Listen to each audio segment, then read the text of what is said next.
Hello everyone, welcome back to IndianCoding.com. Today we will learn about height and width in CSS. So let's see what is height and width in CSS. The CSS height and width properties are used to set height and width of an element. The CSS max width property is used to set the maximum width of an element. The height and width property do not include padding, borders, or margin.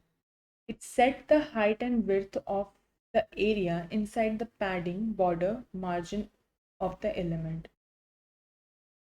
The height and width properties may have the following values.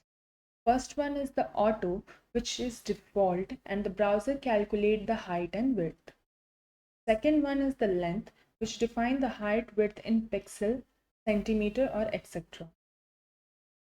The third one is the percentage, which defines the height and width in percent of the containing block.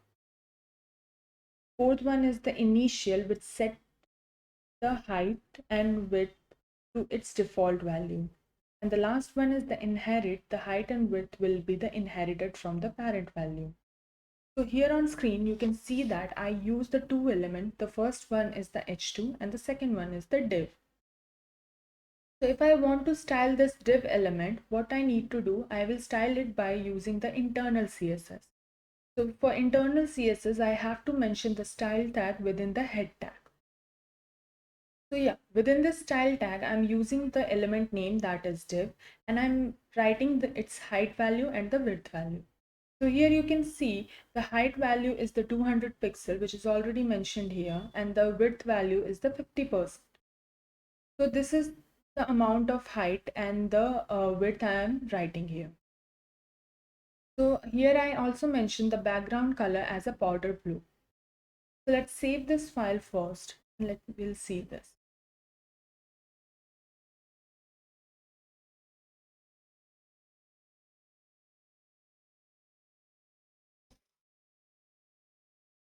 Now you can see the div element has the height of 200 pixels. So here the element size is 200 pixel and the width is of 50% from here to here only.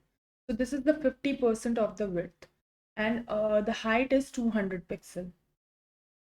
So now you can see we can also decide the height and width of the particular element or the by using the height and width values. You can give any values. If you have given the 100% height, so it will come 100% height over here. And if you're giving the width equal to 100%, so everything will be covered. So this is all about the CSS height and width values. Tomorrow we will study about more features related to CSS. Thank you so much.